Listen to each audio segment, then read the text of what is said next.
Praise the Lord. This morning, welcome to the Sunday's message. And today I have taken my text from the book of 2 Kings chapter 5.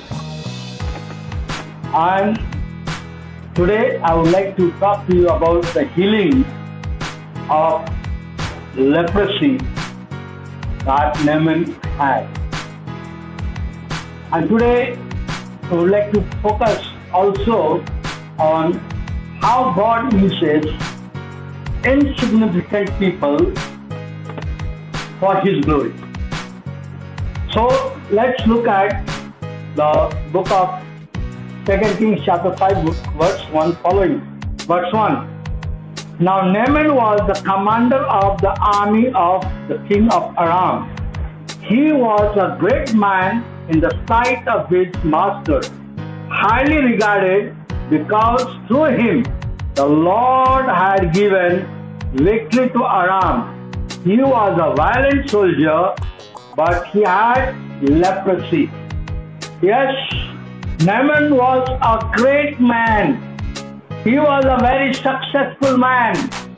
Success was his formula. A success always was in his life, and he knew how to fight. He was a violent soldier.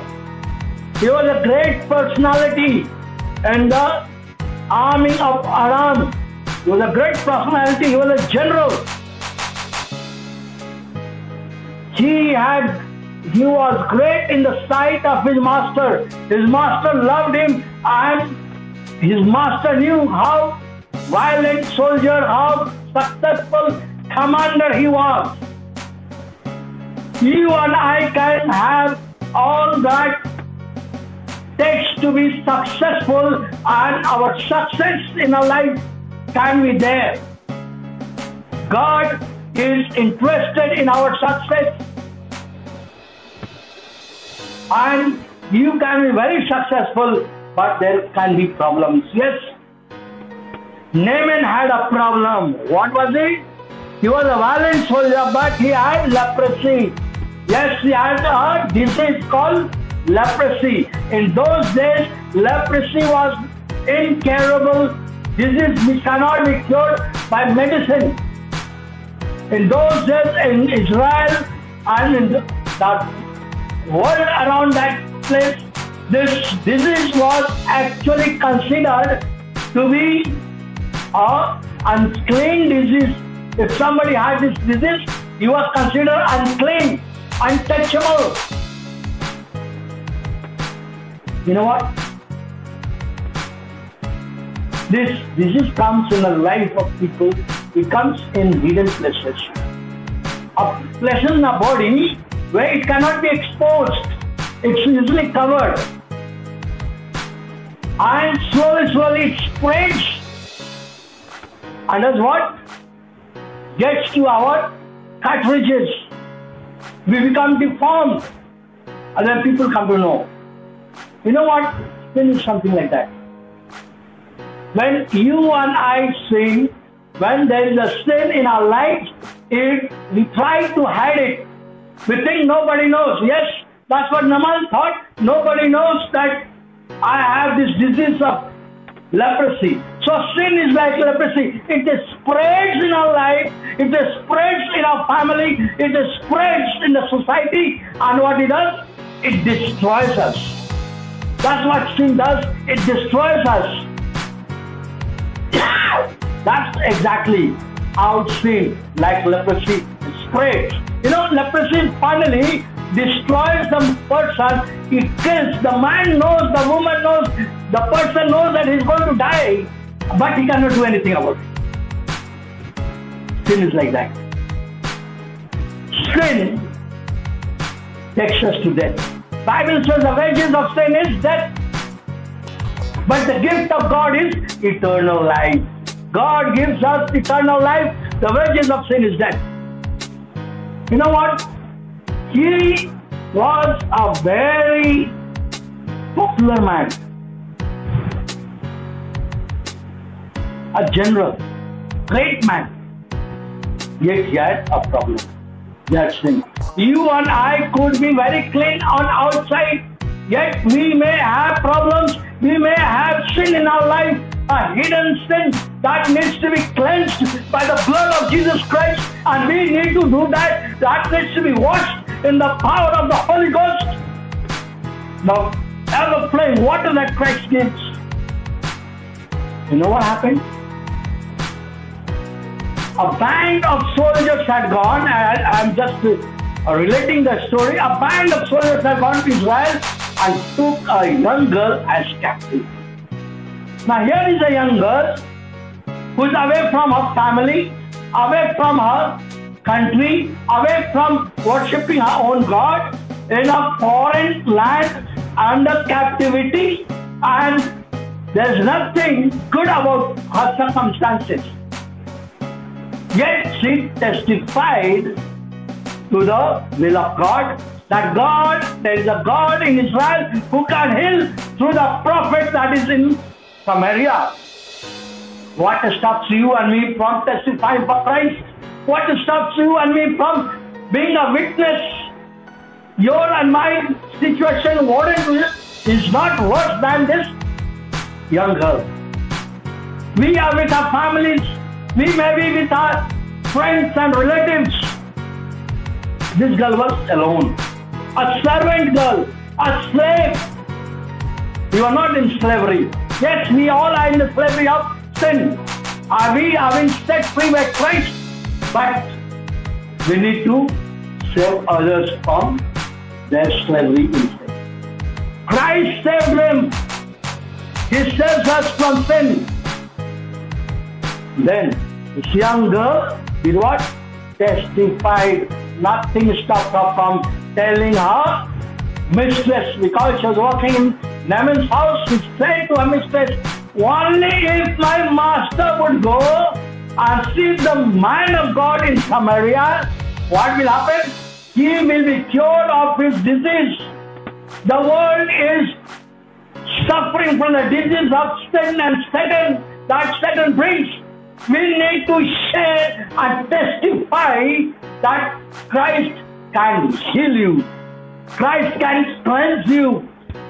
She says, my master would be cleansed of leprosy. The world needs to be cleansed. Your neighborhood needs to be cleansed. Your family needs to be cleansed from the wages of sin and saved from death. Are you willing to testify? Are we testifying to the fact that Christ saves us? She did that.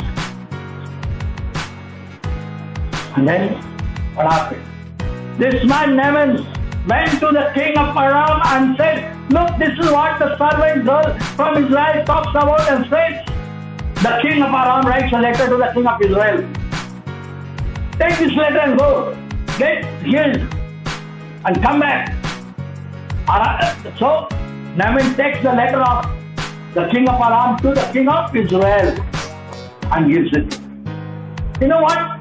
New problem with us is this, that we do not listen to the word of God, to the full instruction that the word of God gives us, and we go about knocking at the wrong door. We knock at the wrong door. He was told to go and see the prophet in Samaria, the man of God in Samaria. He went and knocked at the door of the king of Israel in Samaria. What happened?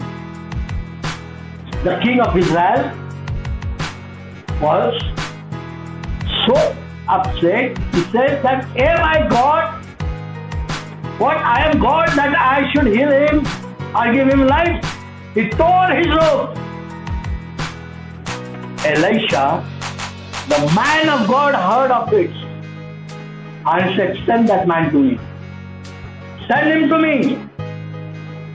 Many a times when you and I are in trouble, when you and I are in need, what we do? We go to our relatives, go to our friends, we ask our people around us to help us, instead of taking our petition, our prayer to God, who will answer and give us answers to our prayer and help us. We knock at the wrong door. We go and ask people. please do this favor for me, do this work for me. Instead of asking God, God, you answer, you provide. And God will do that. That's exactly what Naaman did. He went to the wrong door and knocked at the wrong door. Let's knock at the door which is eternal. For Jesus says, I am the way and the truth and I am the light. I am the door. Through me you can go get eternal life and go to the Father. So ask Christ in prayer and He will answer you. Then what happened? We look at the character of Naaman. You know what happened?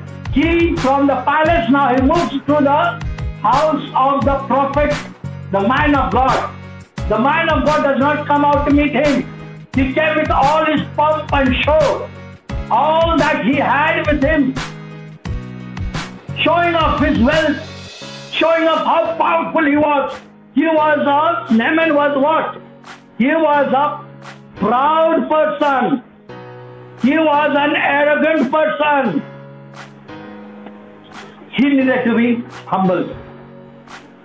In his pride and his arrogance, he came to the prophet's house and expected that, the word of God says that, you can read it for yourself. He says that he expected that the man of God will come out, meet him, maybe bow down to him, how great general he is, great minds has come, very important official, touch him on the areas of his sickness, wave his hand around and heal him. That's what he thought. This proud man. There was no place for miracle in his life. If there was a miracle to take place in his life, he had to be humbled first. So what happened? When the prophet sent a word, go and tell this man to go and dip himself into river Jordan 7 times. Wow. Naaman was angry, furious. How dare he doesn't come to meet me? Should I go and dip into the river Jordan, dirty water? He also knew, as well as the Israelites knew, that there was no healing in the river Jordan. He says, aren't the rivers of Damascus, river Euphrates, better than Jordan? I will not. He in his anger, he will set up to go back. He set up to go back to his country, maybe planning to come back and attack Israel. But we need to thank God for good counsel. Let me read verse 13 for you. Verse 13. Yeah, let me read 11 to 13 for you. But Naaman went away angry and said, I thought he would surely come to me and stand and call on the name of the Lord his God, wave his hand over the spot and cure my leprosy. Are not Abana and Parpharus, rivers of Damascus, better than any waters of Israel? Couldn't I wash in them and be cleansed? So he turned and went off in rage, anger. But look at the good counsel. Naaman's servant went to him and said, my father, if the prophet had told you to do something great, would you not have done it? How much more then when he tells you, wash and be cleansed? Yes, good counsel. People are there, the pastors are there, the church leaders are there who will guide you and help you to understand the word of God and know and help you in the walk of life of your success. Good counsel is important. You know what happened? Naaman cool down and decided to do. Many times we complicate simple things that God tells us to do. God tells us to do a very simple thing and we make it big and complicated. That's human nature. Here the servant said, if the prophet would have told you to go and kill somebody or do some great work, wouldn't you have gone and done it? How much more simple thing to dip yourself in the river. We complicate. We go on long pilgrimages. We go on different things and not listen to the word of God. And that's why we suffer many a times. Let's not complicate the things that God tells us to do. Do it the way He says it. So therefore, what He did? He went down to River Jordan. Now look, he had to humble himself. There was a humiliation for him. He had to take off his medals of the general, away from his power, pride. He had to put off his pride, his power, his arrogance, leave them alone, take off his shirt and his general's clothes in public. When God does something, He does it in public for you and for me. He expects us to be humble and live according to Him, in obedience to Him. And that is doing in public, not in secret. We sin in secret, but God brings it out in public, and God tells us, be careful. My son, be careful, my daughter. Now, get cleansed. You and I need to confess Christ in public that we are sinners, and God will forgive us and accept us in His home. He'll cleanse us of our sin. He'll cleanse us of the leprosy of sin that we may be suffering with. Then, what happened? He had to obey the command of the yes. Naaman must have gone down first time, first dip, came up, thinking, oh, I'm cleansed. He saw his disease still there. Second time, third time, fourth time, fifth, sixth, still he's not healed. Seventh time he went down in the water, and when he came up, this is what verse 13 says. 14 says, let me read it. So he went down and dipped himself in the Jordan 7 times, as the man of God had told him, and his flesh was restored, and he became clean, like that of a young boy. God expects total obedience.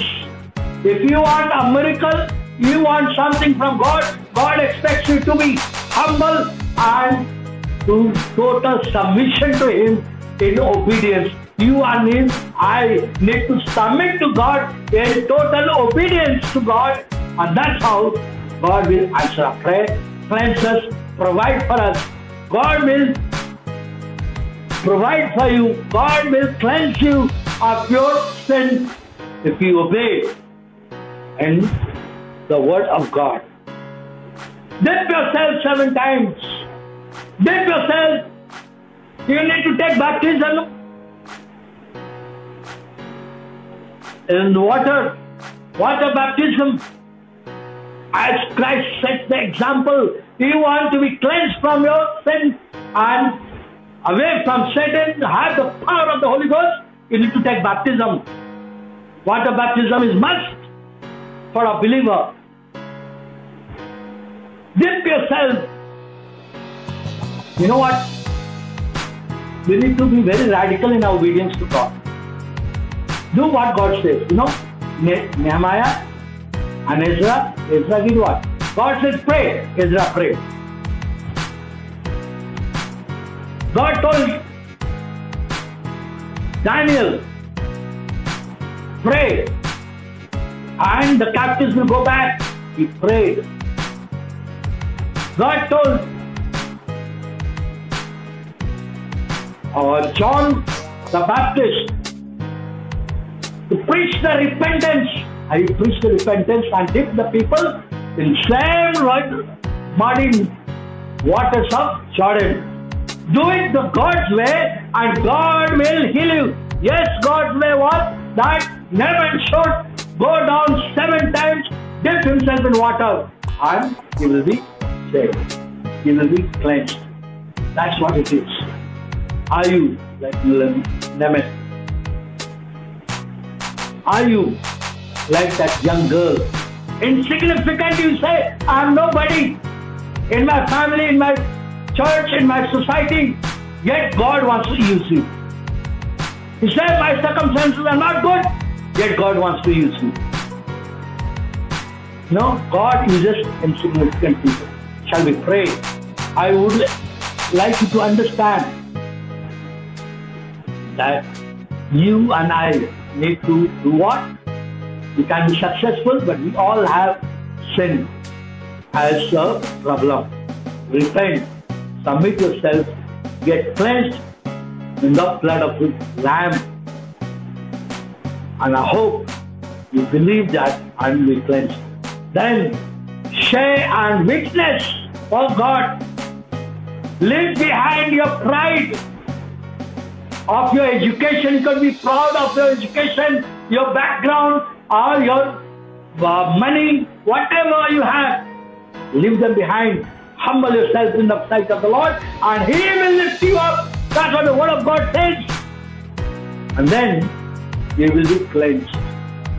Be obedient and complete submission to God. Are you willing to do that for God? Sin is like leprosy. Sin is like leprosy. It's afraid.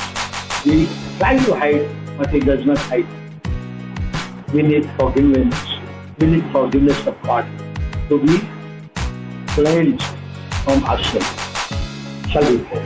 Lord, we thank you and praise you this morning, Lord, for your grace which is sufficient for us. Lord, we pray right now, as people have heard your word, of God, and help them to repent, to turn to you, Lord. Be humble, Lord. Put aside everything that hinders them from accepting you as the Lord and Savior. Lord, once again, we thank you and praise you. Bless your holy name. Thank you for the good things that you give to your servants, to your people, your believers, Lord. Thank you for grace. Once again, glorify yourself in each one of them. Thank you, and we bless your name. In Jesus' holy and precious name we pray. Amen. God bless you and thank you for being with us. Amen.